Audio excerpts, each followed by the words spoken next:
안녕하세요. 3월 5일 수요일 아침 기도여신 여러분 한번 환영합니다. 오늘 본문은 역대하 3장인데요. 역대하 3장은 이렇게 시작합니다. 마침내 성전 건축 공사가 시작되었다. 어제 2장에서 인부와 재료들을 어떻게 준비할 것인지 소개했다면 이제 드디어 공사가 시작됩니다. 그런데 성전은 어디다 짓는 것일까요? 본문은 예루살렘 모리아 산이라고 소개하고 있습니다.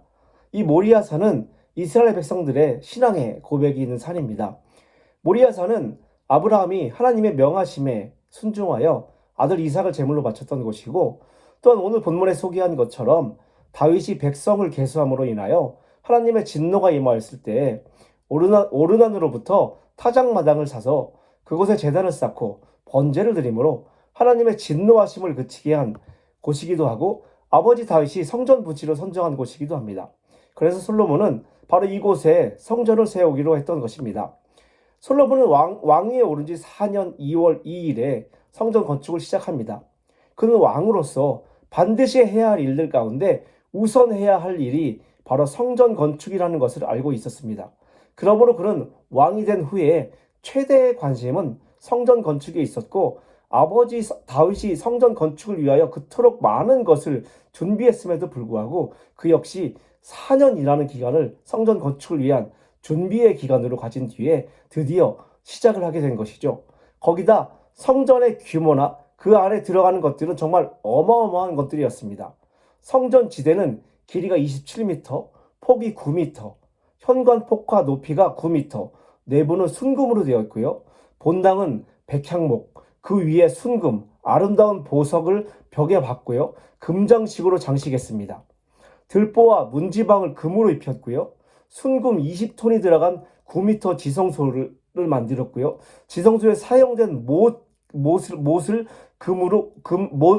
금으로만 570g이었습니다. 지성소 안에 금으로 조각하여 만든 두 그룹이 있었고요. 날개의 길이만 2.3m, 천사 날개만 9m였습니다. 엄청 화려했습니다. 요즘 금 한 돈이 얼마라고 하죠? 60만 원이라고 했나요? 아주 어마어마한 금액이죠. 지성소에 들어간 금만 몇 톤이라고 했나요? 20톤이라고 했던가요? 한 돈에 60만 원이라고 했으니까 계산하면 얼마지 상상이 안 갑니다. 여러분 이 본문을 읽으시면서 그런 생각 안 들으셨나요? 얼마야 도대체 저게? 그죠? 어마어마하다는 그런 생각 안 드셨나요? 저는 딱 그런 생각이 들었거든요. 이렇게까지 들어가면서 그런 걸 지었어야 했을까? 뭐 그런 생각이 들었어요. 그런데 솔로몬과 이스라엘 백성들은 왜 이렇게까지 성전에 저렇게 많은 정성을 쏟아 부으면서까지 이 성전을 지었을까요? 잘 살아서 그랬을까요? 금이 많아서 그랬을까요? 그렇지 않았을 거예요. 이들에게 성전이 무엇일까요? 이들에게 성전은요, 하나님의 은혜였거든요. 죄로 인해서 더러워진 자신들, 더 이상 하나님을 만날 수가 없었던 자신들에게 하나님께서 만나주시겠다고 한 것이 바로 이 성전이었던 것입니다. 더러운 인생이 하나님 앞에 나아갈 수 없는데 하나님께서 나갈 수 있는 길을 만들어 주셨고, 그 성전에서 하나님을 만나고, 그 성전에서 죄 용서함을 받고, 그 성전에서 하나님의 은혜를 입는 것이기 때문에 이들에게는 자신들이 가진 모든 금을 다 가져다가 입혀도 아깝지 않을 것이 바로 성전이었던 것입니다. 이 성전이라고 하는 것은 사람이 고안에 만들어낸 것이 아니라 하나님께서 만들라고 하신 것입니다.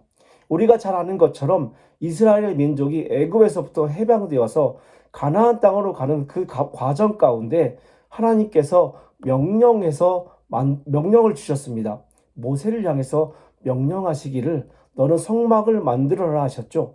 성막을 만드는데 사이즈는 어떤 사이즈로 할 것이며, 재료는 어떤 재료를 쓸 것이며, 성전 안에 들어가는 기구들은 무엇을 만들 것이며 하면서 하나님께서 그 성막에 대한 자세한 조감들을 일일이 일러주셔서 만든 것이 성막이었고, 그 성막이 계속해서 발전된 것이 바로 성전이었습니다. 하나님께서는 성막을 통해서 하나님 자신이 하나님의 백성들과 함께 하겠다는 것을 보여주셨던 것입니다. 광야 40년 동안 이스라엘 민족이 혼자 하는 것이 아니라 내가 너희들과 함께 같이 가겠다라는 것을 말씀하시는 것이 바로 성막이었고, 내가 너희들을 만나주겠다라고 말씀하신 것이 바로 그 성막이었습니다. 따라서 사람들은 성전에 나오면서 죄의 용서함을 받고, 성전에 가서 힘을 얻고, 성전에 가서 문제 해결을 얻는, 그리고 하나님의 은혜를 받고 다시 일상으로 돌아갈 수 있게 만드는 것이 바로 성전이었던 것입니다. 그렇게 하나님은 그들에게 찾아오셨습니다. 그리고 오늘을 살아가는 우리에게 똑같이 우리의 일상으로 찾아오고 계십니다. 우리의 몸된 성전으로 말이죠. 오늘도 우리에게 찾아오시는 그 하나님을 누리시는 하루가 되시길 바랍니다. 감사합니다.